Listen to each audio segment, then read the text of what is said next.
out monthly PMI.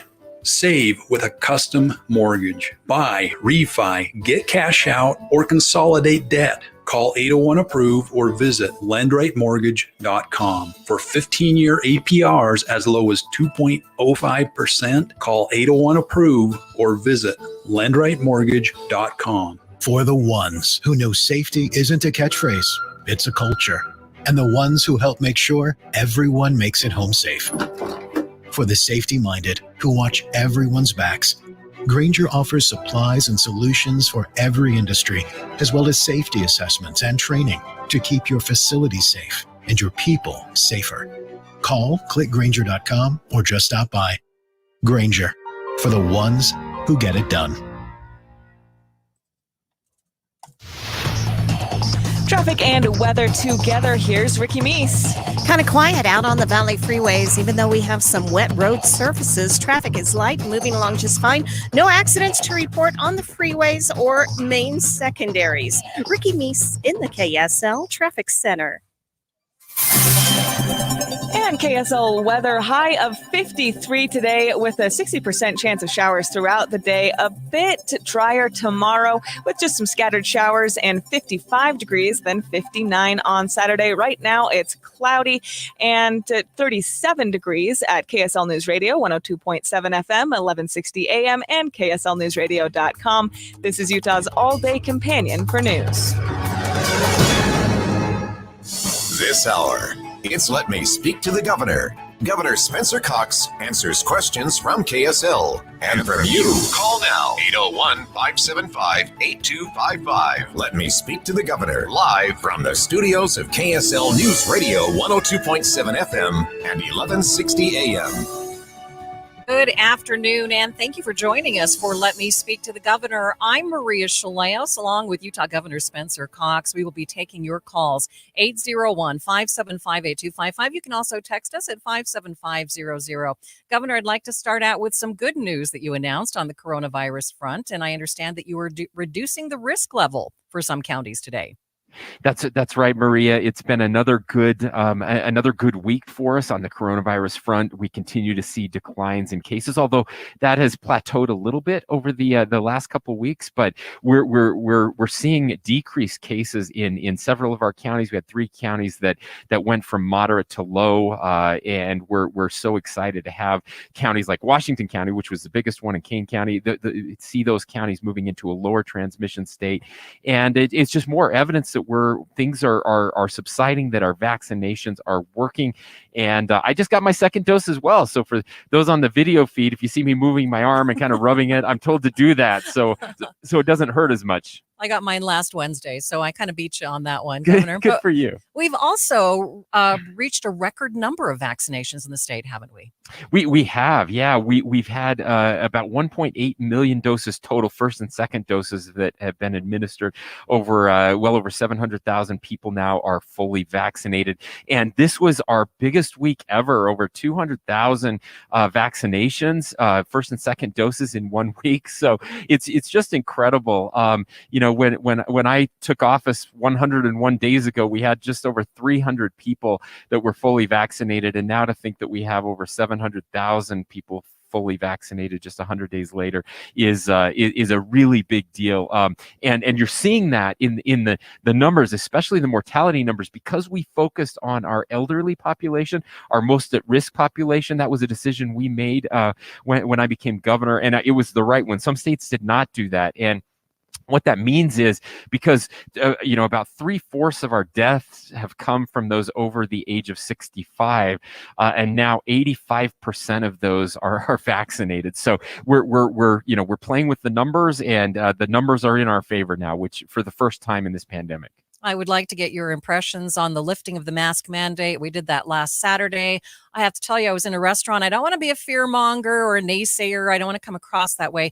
But there are some concerns with just everyone deciding, suddenly that they're not going to wear a mask. It made me a little nervous. I'm going to continue wearing a mask. But are you concerned that our numbers are going to rise as a result? Well, time will tell. Again, this was very controversial. We had pushed for a May timeline. We wanted more people to get vaccinated. The legislature was pushing for a March timeline, and April is where we ended up in those negotiations. And so, look, what I can tell you is that there are other states that have done this, Texas, Montana, and they have not seen an increase. They removed their mask mandate before we did. It's also important to note that wearing mask and a mask mandate are not the same thing. There are still lots of people like you, Maria, who will continue to wear their masks. There are lots of businesses that are continuing to wear masks or requiring mask wearing. I'm also wearing a mask. I'm not fully vaccinated. I want to make sure other people around me have the opportunity to get fully vaccinated. And so we're being careful. So it isn't a one-to-one. Not everybody is getting rid of their masks right away. So I think that's important to point out. And look, this is an opportunity for people to voluntarily do these things. I would also point out there are very few restrictions, if any, in the state right now, and most people don't even know that. For example, religious gatherings. There have been no restrictions on size or even mask restrictions for religious gatherings, whether churches or temples, since October. So churches could have full congregations with no mask, but they're being very careful. And that's the right thing to do. So we're seeing that in other places as well. The Jazz games could have we do have a mask restriction for over 50 in non-religious connotations. So you would have to, if you filled up Vivint Arena, you would have to wear masks, and they're doing that anyway. But the NBA and the Utah Jazz have decided that they're not quite at a place where they feel safe with that being full yet, and that's the right thing for them to do. So look, we're going to continue to give the best information we can. We're going to continue to encourage people to wear masks until more people have the opportunity to get vaccinated. And we're very hopeful that we can continue to drive down those case numbers. There's no doubt all of us want businesses to be open. We want the theaters open. We want our churches open. We want to have that freedom. But are you afraid that, removing the mask mandate sends a message that things are safe when maybe they're not? Well, I hope that people are listening to the actual message we're sending. And the actual message we're sending is that we are not out of this pandemic yet, that we still have, look, there are still, 20 to 30 people every day that are being hospitalized. That's a fairly large number. Now, again, the good news is that we're seeing fewer deaths because the people who are most at risk of dying are getting vaccinated at the highest rates. So what I do hope is I sometimes I don't think we give people enough credit. There were a lot of people who weren't paying attention to the pandemic anyway, but I think most Utahns were and still are, and they'll continue to do the right thing, and that's what we're encouraging them to do. Governor, we're going to jump into our calls just a bit early here because we have some folks who want to kind of chime in on what we're talking about. The first one is John in Ogden, and good afternoon, John. What is your question for the governor? Yeah, hey, thanks, Governor, and I appreciate everything you did. I got one more week till my second shot, and let's just keep it going. But on a different topic, the stimulus money that we're getting every month from the child tax credit and the state money that we got from the COVID relief bill, what is the impact going to be on Utah for the budget? And then for the child poverty, what are the projections to pull children out of hunger, poverty, and by giving that extra money per month instead of a tax break at the end of the year? Yeah, thank you. So we don't have any projections yet on what that will do for child poverty, but of course we're very hopeful. I mean, it's interesting to note that Utah has the second lowest child poverty rate in the nation. So we do that better here in Utah than just about anywhere else, and that's really good news for our kids. But unfortunately, we do know that we have too many kids still living in poverty. That food insecurity is still a thing for far too many kids. In fact, there's some data out there that 1 in 5 kids will experience some sort of food insecurity in the state, wondering where a meal during the week is going to come from, and so this will certainly help. We like the idea that these families will be able to get some assistance throughout the year. And then there is money coming to the state. There's some disagreement over whether this is too much. I will tell you, I tend to be in that camp. I think that Utah is one of the states that is doing very, very well. In fact, because we were so careful, because we were able to keep our economy open and do it the right way, we had a record year for our budget.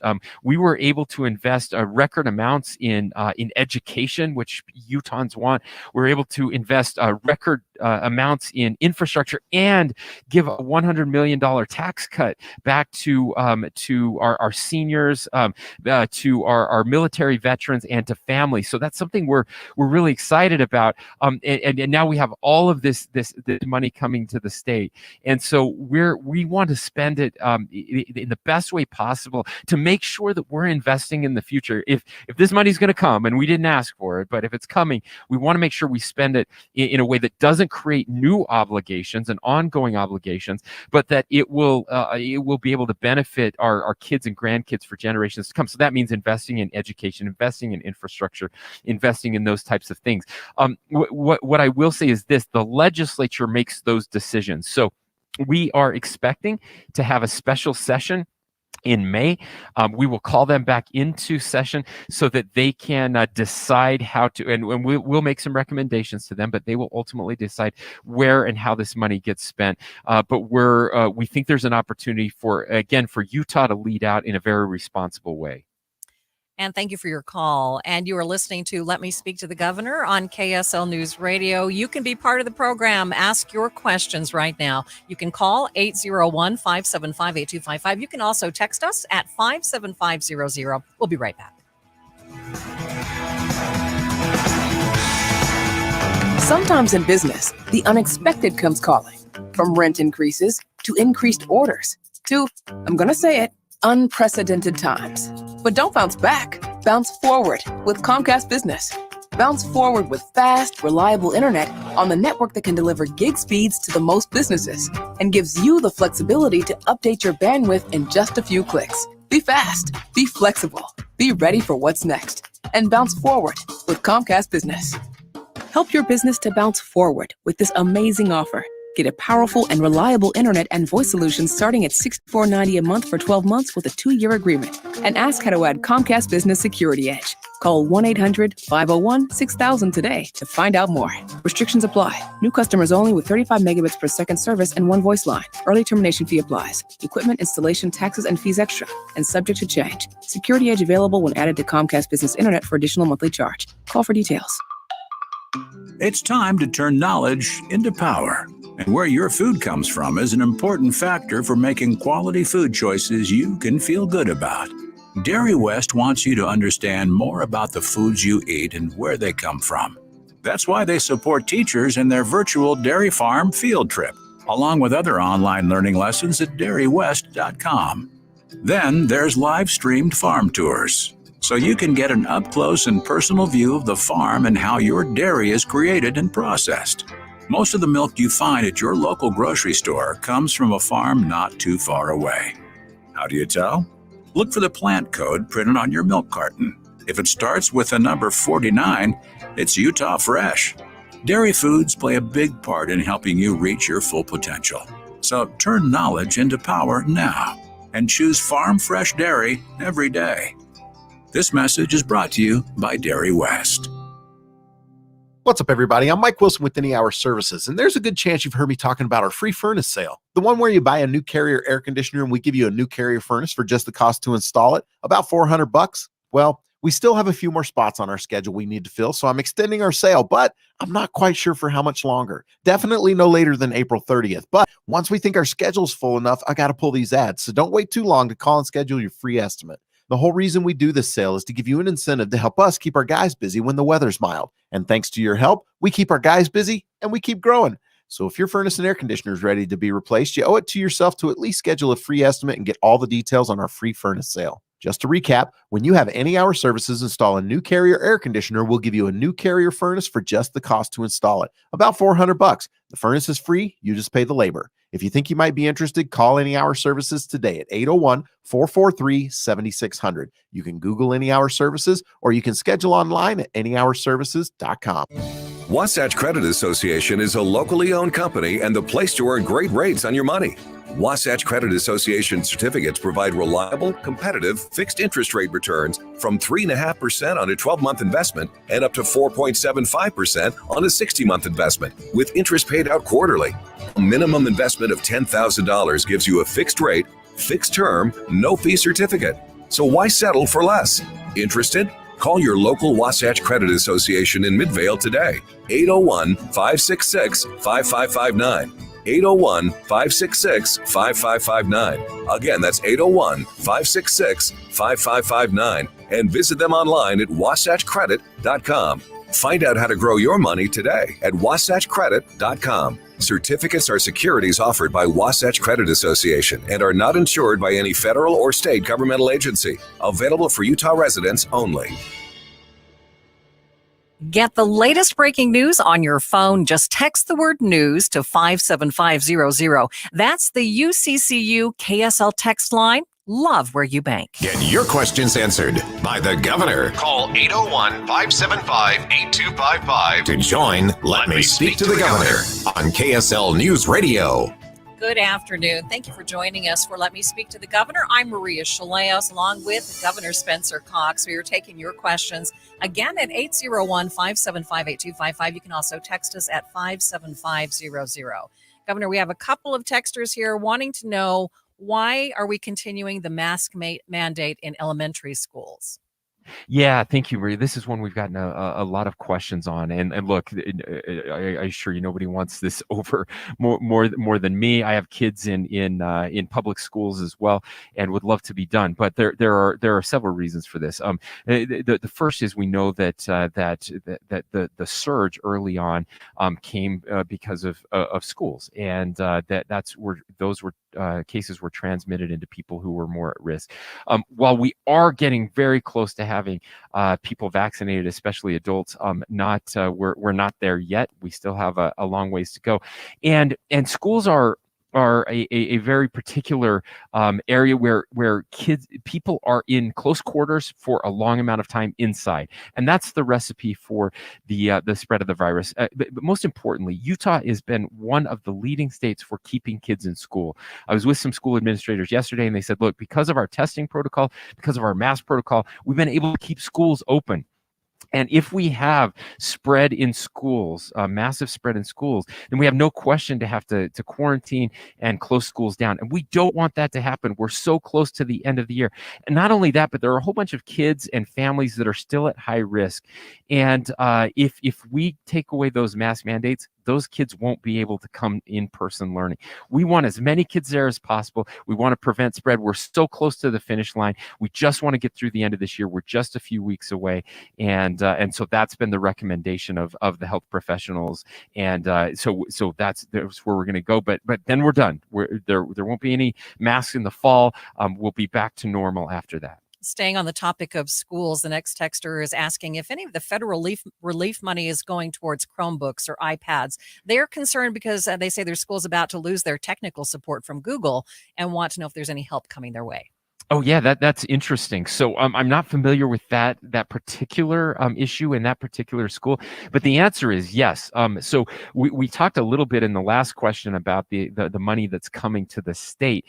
There is also a significant amount of money that will be coming to school districts and to individual schools, and that's the exact type of thing that they can be used for, to make sure that we're enhancing educational opportunities, enhancing education for kids who are falling behind, and of course making it so that kids can have access to remote learning when they need it. One of the things I hope we learn coming out of this pandemic is, first of all, remote learning is not for everyone, and it's certainly not all the time. That's not a good thing. However, it can be give us an opportunity to fill in some gaps, to give some supplemental learning, and more importantly, I hope we'll stop sending our kids to school when they're sick, whether it's COVID-19 or the flu or a common cold, any of those things.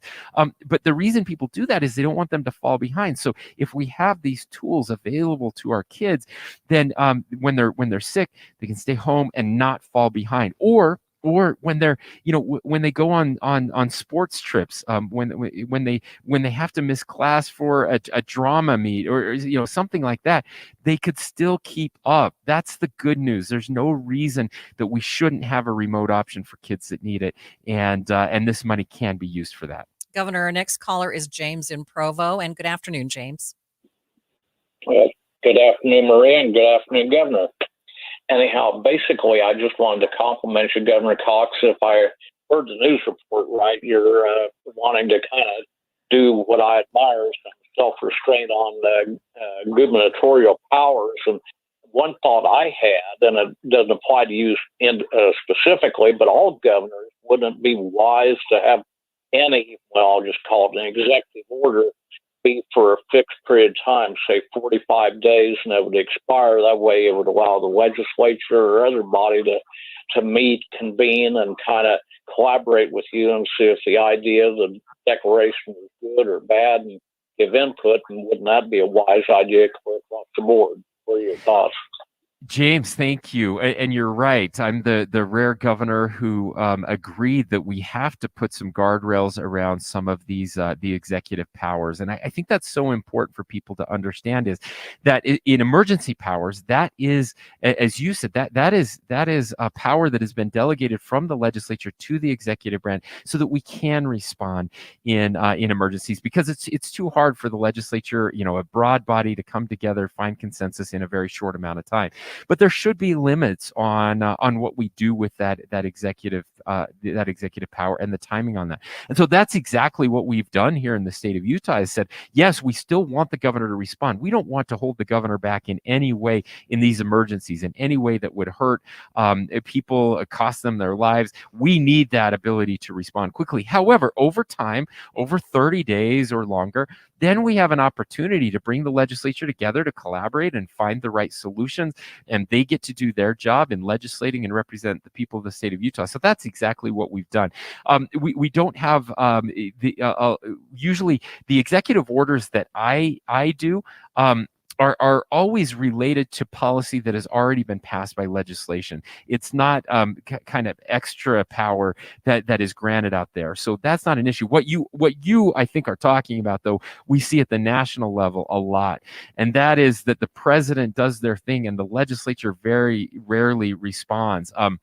I do think we have a little bit of a constitutional crisis in that over the past several decades, Congress has given more and more of their power to the executive branch. I think we have a good balance here in the state of Utah. I don't think we have a good balance in Washington, D.C., and I would love to see Congress being better about the way that they respond and that they act as a check on the executive. And they can do that at any time. There doesn't have to be a limit on it.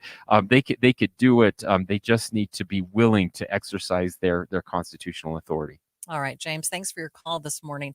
Governor, next texter wants to know what the ultimate reason for you to agree to have all youth athletic sports COVID tested next year. So we have not made a decision on youth athletics being COVID tested next year. That hasn't happened, okay. And I doubt that will be the case. I don't see a scenario again unless something has changed and COVID is still very serious or deeply impacting our youth.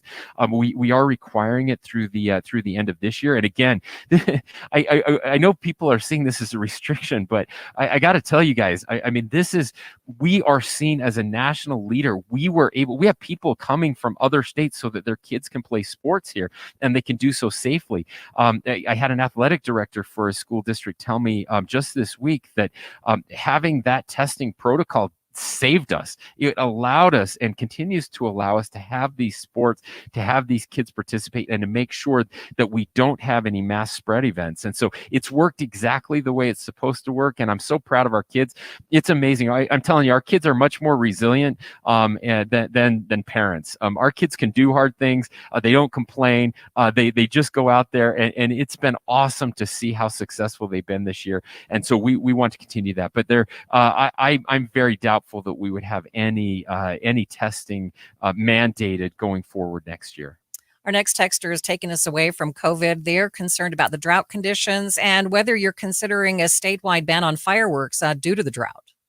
Well, thank you. I'm also very concerned about the drought, and this looking outside right now, this has been a great 24 hours. This is exactly what we needed, but unfortunately, we still have a long ways to go.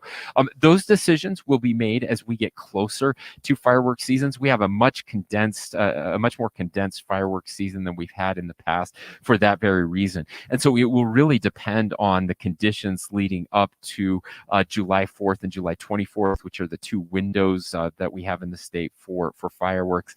And most of those decisions will likely be made by locals and in conjunction with the state forester and others. So we don't make those decisions when it comes to local areas, but we will certainly work closely with them to help them make the right decisions and to try to slow down and prevent wildfires. And we just encourage people, be careful, conserve water this year, and please be careful with anything that you're doing. Target shooting, camping, make sure you're not dragging your chains.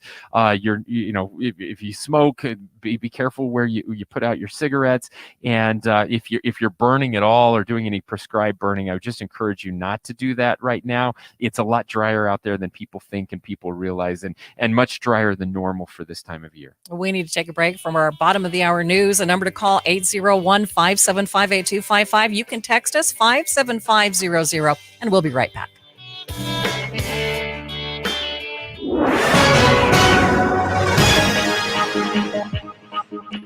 12:30 at KSL News Radio. I'm Amy Kobabe. KSL's top local story this hour. A new large local study says blood type is not a factor in COVID-19 cases. KSL News Radio's Mary Richard reports. People may have heard these other studies and thought they shouldn't worry or should worry depending on their blood type. But Intermountain Healthcare researchers looked at 100,000 patients in this area, and they say there was no higher risk or lower risk of COVID-19 from a blood type. Instead, the highest risk remain if you're older, a man, weigh more, or have something like diabetes or heart disease.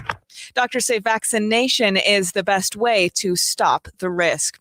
And the U.S. is formally announcing sanctions against Russia and the expulsion of 10 Russian diplomats. The sanctions are against nearly 36 people and companies after the SolarWinds breach. Russian hackers are believed to have tried to get into the U.S. elections, but there is no evidence Russia or anyone else changed votes or manipulated the outcome.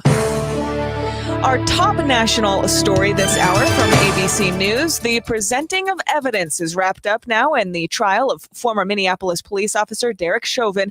ABC's Mark Remillard reports. Both the state and defense rested their cases after a brief rebuttal witness for the prosecution challenged a defense pathologist who testified yesterday that George Floyd may have been exposed to high levels of carbon monoxide during the encounter with police, since he was on the ground near the exhaust of the police squad car.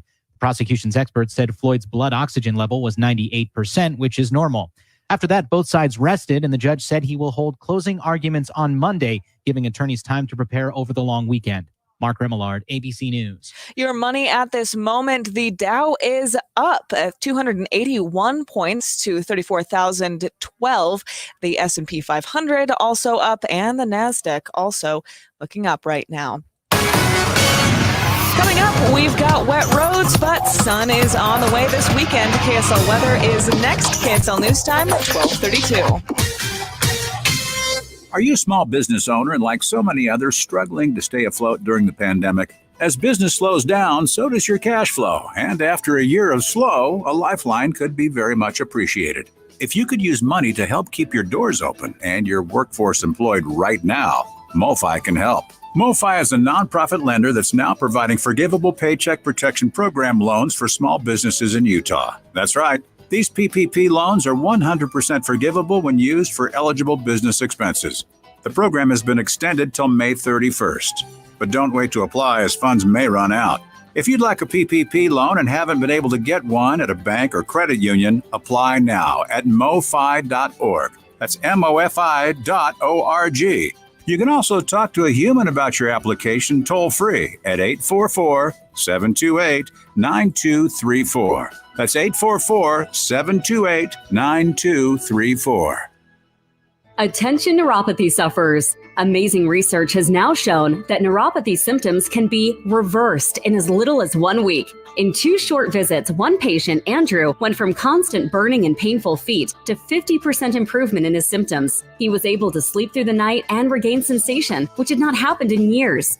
He now walks better, has improved balance, and has reduced his neuropathy medications. Another patient, Jackie, was able to cut her diabetes and neuropathy medications, in addition to gaining the confidence to drive again and avoid falling. Many doctors believe that this new treatment is more powerful than any drug known to modern science. So call 801-441-2266 today to reverse your neuropathy without prescriptions or addictive medications. The first 25 people who call 801-441-2266 will receive a neuropathy consultation and exam absolutely free. That's 801-441-2266. As you work through your prep, you start to pick up the rhythm. Each chord builds on the last, building your own composition. Because this isn't a meeting. It's not a presentation. This moment is yours and yours alone. The symphony inspires our every move. Find your inspiration at a Bravenel Hall or by streaming at USUO On Demand. Visit utahsymphony.org for the full calendar of streaming and live performances. Now streaming at USUO On Demand, audience favorite Pablo Sainz Villegas joins the Utah Symphony for Rodrigo's Fantasia para un Gentil Hombre. And coming up in April at a Bravenel Hall, concertmaster Madeline Atkins takes the stage as featured soloist, performing Ralph Vaughan Williams' The Lark Ascending. And Thierry Fisher conducts a program of Bach, Wynton Marsalis, and Wagner. Tickets starting at as little as $15 are on sale now. Get yours at utahsymphony.org. Traffic and weather together. Here's Ricky Meese. We still have a pretty good drive on all the Valley freeways, including I-15 both directions between Ogden and Provo. You will see that if you're traveling up in the canyons, road surfaces are wet, but traffic is getting through without any kind of problems. And the nice thing is no accidents or delays reported on our main roadways, including the freeways. But in the downtown area, one crash called out with Salt Lake City PD on the scene, 500 South at 500 West. Want a new car with rates near an all-time low? It's the perfect time to get an auto loan from Hercules Credit Union. Visit HerculesCU.com for details. Ricky Meese in the KSL Traffic Center.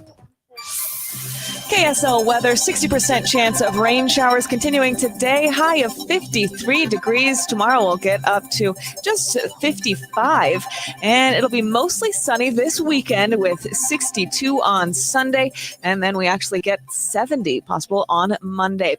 Right now it's 39 and cloudy in Salt Lake at KSL News Radio, 102.7 FM, 1160 AM, and KSLNewsRadio.com. This is Utah's all-day companion for news. This hour, it's Let Me Speak to the Governor. Governor Spencer Cox answers questions from KSL. And from you, call now, 801-575-8255. Let Me Speak to the Governor, live from the studios of KSL News Radio, 102.7 FM and 1160 AM. Good afternoon, and thank you for joining us for Let Me Speak to the Governor. I'm Maria Chaleos. I'm actually coming to you from in studio. Governor Spencer Cox, however, is joining us from the state capitol in that beautiful gold room.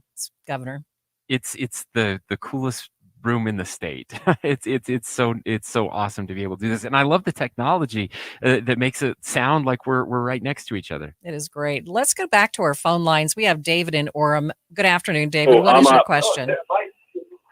Yes, Governor, I have a question. I'm one of the many people in the state that are upset about the fact they got rid of the little cards that come in the mail telling me my vehicle's due inspection. Bring those back. If it costs the state money, charge me $5. David, you and I are of the same opinion here. So look, when COVID hit, you'll remember it was the end of the legislative session last year, and we came back in a special session, and the legislature, to their credit, we do this better than anywhere else in the country. They said, hey, we're going to be really careful. We're not going to spend money we don't have. We don't know what's going to happen over the next year, and so they looked for ways that we could peel back and save money. And for some reason, somebody got the idea that this would be a good idea to get rid of. And I told them at the time, I'm on record, I said, guys, this is a bad idea. In fact, it will end up costing the state money because while we'll save a little, a nickel or a dime here, so many people will forget to renew their registrations that we'll see a major decline in people paying their fair share of their renewals. Turns out that, David, you and I were right, and the legislature recognizes it too. To their credit, they fixed this in this legislative session. So very soon, as soon as the law goes into effect, we'll be ramping back up and getting those postcards back out to people to make sure that we're reminded. I need the reminder. I never look at that sticker on my license plate. I never remember until I get that card in the mail. And lots of people are like you and me. So the good news is that government made a mistake, but government is fixing it, and we should be back in business soon. David, thank you so much for your call today. Let's go to our next texter, who, Governor, is wondering whether there are any plans to help seniors with a tax break on Social Security. They say many other states do. And with rising property taxes, they're worried it's going to push them out of their homes. Yeah. So speaking of great things that happened in this past legislative session, that was one. I mentioned earlier that because Utah tightened its belt, because we kept our economy open, we were able to invest in education and infrastructure, but also a $100 million tax cut. And a significant portion of that tax cut was directed at seniors and Social Security. We're just one of maybe 9 states, somewhere in there, that still taxed the full Social Security, and so that is changing. Again, that law will go into effect in just a few weeks, and people will be able to, especially seniors who we are worried about, will be able to see that reduction in their tax bill to the state. All right, let's go to our next caller. That is David in Highland. Good afternoon, David. What is your question for the governor? Hi, Governor. The Utah Jazz is excluding white children from consideration for their scholarship program. Do you think this is racist? And what will you do to prevent the Utah Jazz from acting in this racist manner? Well, I don't think it's racist. In fact, I think it's in response to, unfortunately, some very difficult and racist injustices that have happened in our community for a long time. And I'll tell you what I'm going to do for the Utah Jazz. Absolutely nothing. Because you know what? I believe in the Constitution, and I believe in the freedom of businesses to make decisions, and decisions that are right for them. Your kid or my kid, they have no right to the Utah Jazz's money, and the Utah Jazz and Ryan Smith can do the things that they want to do with their funds and their revenues. And look, it's an awesome program, and it's something that we should be celebrated. The cool thing is that the Utah Jazz have more wins than any team in the nation, which means that there are more scholarships available for kids in our state, and those kids, these are kids who are in at-risk communities. These are kids who have struggled. These are kids who have not had access to the same opportunities that my kids and your kids have had. We live in a nation that does have a very difficult history, and sometimes we try to ignore it. A history of racial injustice, a history where of course slavery being the most severe and awful example of that. But look, that stuff doesn't go away overnight. And kids, we're working very hard on equity, making sure that every kid in our state has the same opportunities as others. And so looking for ways to lift communities that have been historically and disproportionately impacted isn't racist at all. In fact, it's a great way to overcome racist. And I'm really proud of the Jazz and the great things that they're doing there. Governor, our next texter is asking, they are concerned about all the traffic headed up the canyons, especially on the weekends with skiers. They're glad that skiers can enjoy the canyons, but they say that it makes it tough for non-skiers to enjoy the canyons. And they wonder if there's anything in the plans, in the works, in our canyons to help out with this traffic congestion. Well, there are. In fact, there are things that we've been working on for a long, long time. Now, this is a difficult issue because anytime you're looking to fix traffic concerns in a canyon, and there are federal lands all around this, right? So there are lots of different partners. We've been going through a process. So Little Cottonwood Canyon is the big one that we talk about frequently. And we're working really hard on a solution there. We've gone through a process where UDOT has evaluated lots of different options, and they will be putting out a preferred alternative. I think there are 5 or 6 different options. So, expanding the roadway there is an option. A gondola is an option. A train is an option they're looking at. Increased bus service up the canyon to get more cars off the road is an option. We're looking at all those options.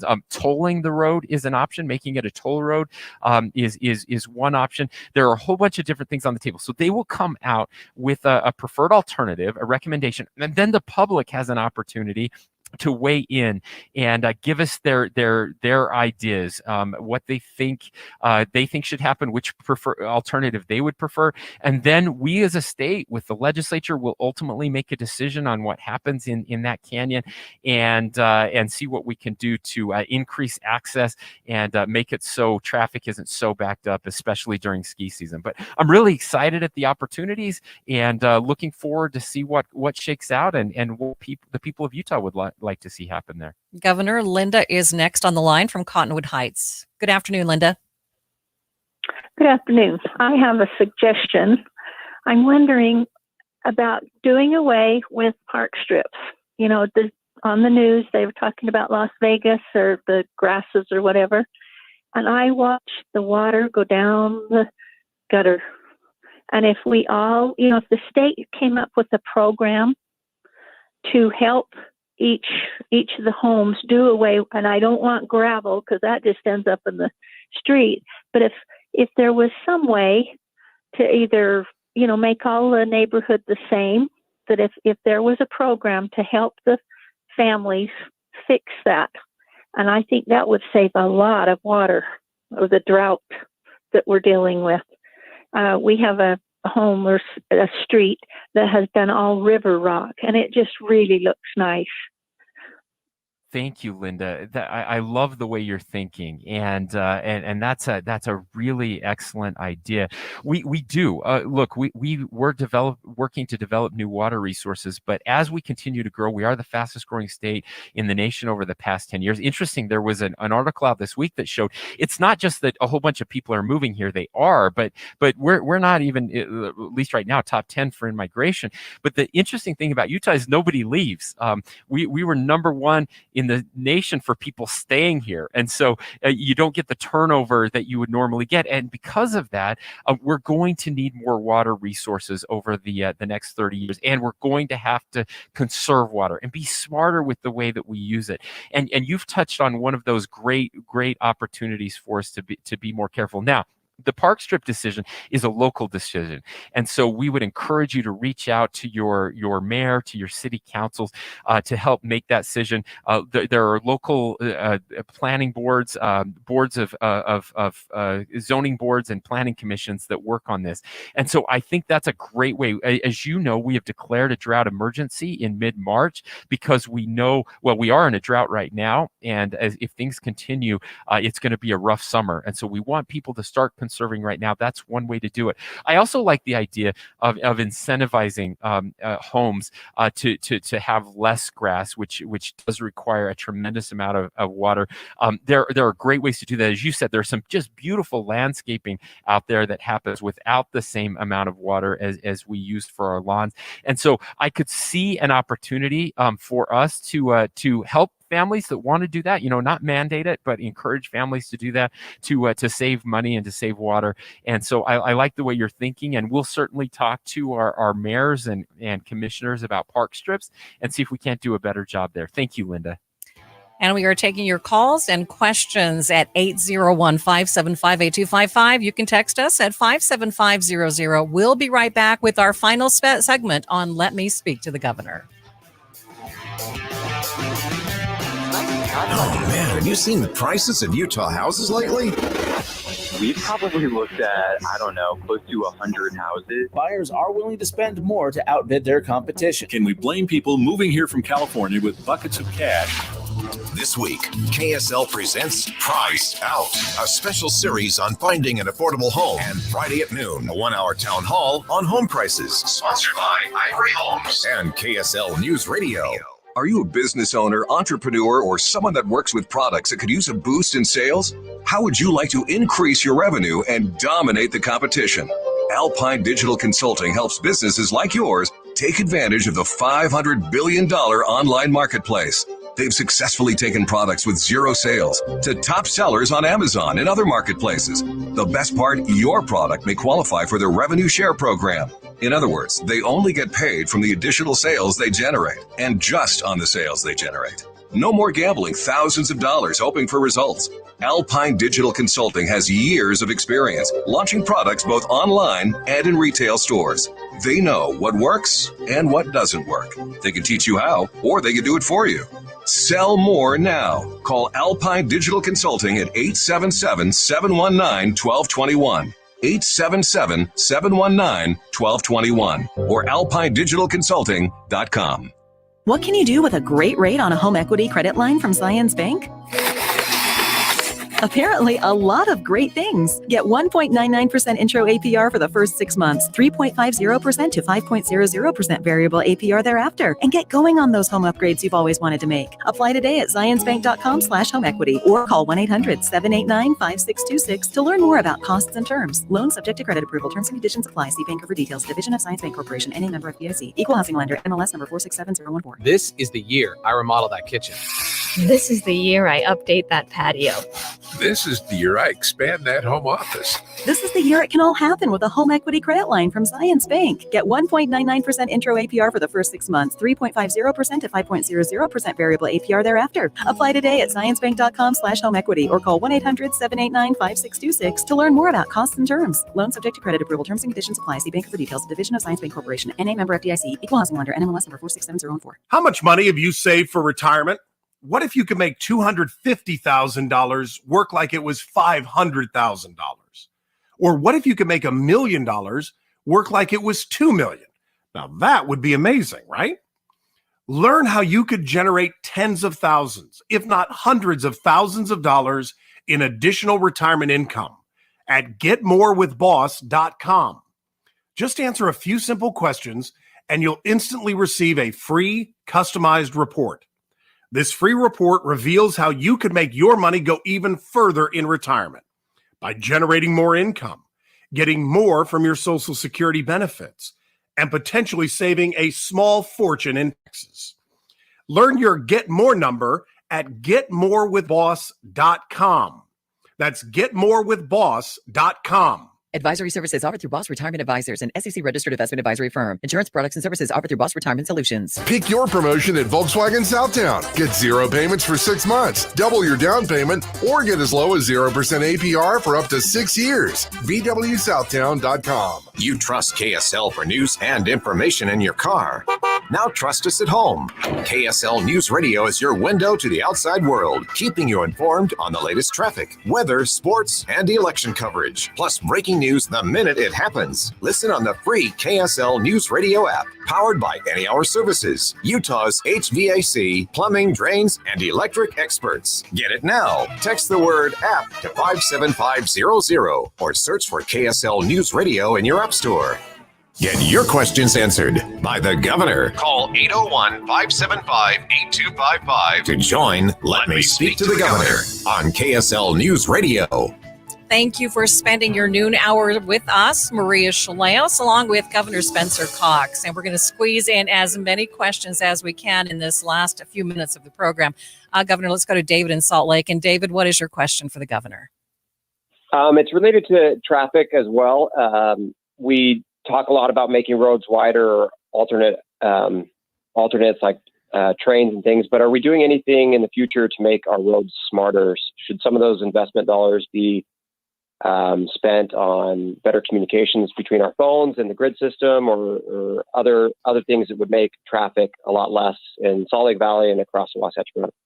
Yeah, David, thank you. Great question, and the answer is yes.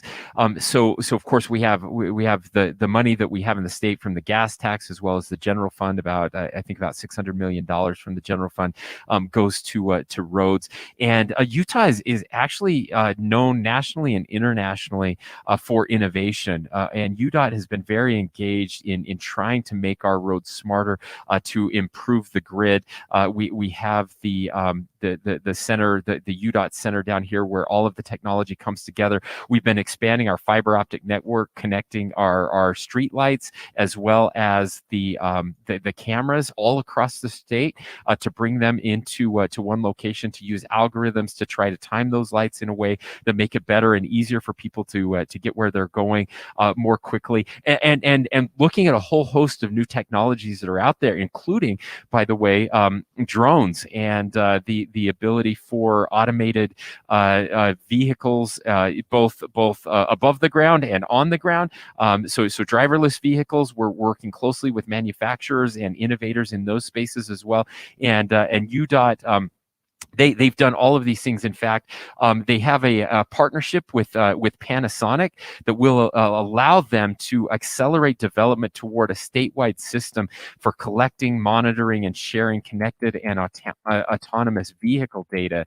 And so this is really exciting stuff that will be happening. It's a $50 million partnership, and that Panasonic's going to help UDOT install intelligent sensors along selected sections of Utah roadways. So we're on the cusp of some really big advances. We have not had advancements in transportation for a long time. And it's exciting to see where the future is coming, and that Utah is at the forefront of some of those innovations. Thank you for your call today. Governor, we don't often hear from 12th graders, so we have one that is texting us from the Utah Military Academy, and this person wants to know what you have to say about the medical studies done about the detriments to student health due to wearing masks. They say they had to be treated by EMTs for hypoxia because they weren't exchanging CO2, and so they're wondering what your thoughts are on that. Well, I appreciate it. The Utah Military Academy is a great school. It's amazing. So there are some fake studies out there, some internet studies out there that have been done around this. But real studies have shown that there is very, very negligible impacts to mask on just about anybody. A few cases out there, a few again very, very small cases, and the positives of wearing masks far outweigh. Again, as I said before on the vaccine issue, as human beings, we are really, really bad at assessing risk. And this is one of those cases where, unfortunately, people are getting their information off of Facebook and not from real doctors and not from real medical studies that have been done. And so it's unfortunate. Now, if you're one of those people that has actually had an impact, obviously that's a really big deal. And certainly something that needs to be treated, but we have not had any significant impacts from the studies that have been vetted through nationally, internationally, and so we're doing everything possible. Your risk of an adverse effect from the COVID reaction is magnitudes greater than from a mask wearing. Let's take our next caller, and that is Pete in Ogden. Good afternoon, Pete. Hey, Governor, what's up? Hey, my question is, when are they going to fix the roads to fix the potholes instead of fixing our cars? I'd like to buy a new car and having those California people move here.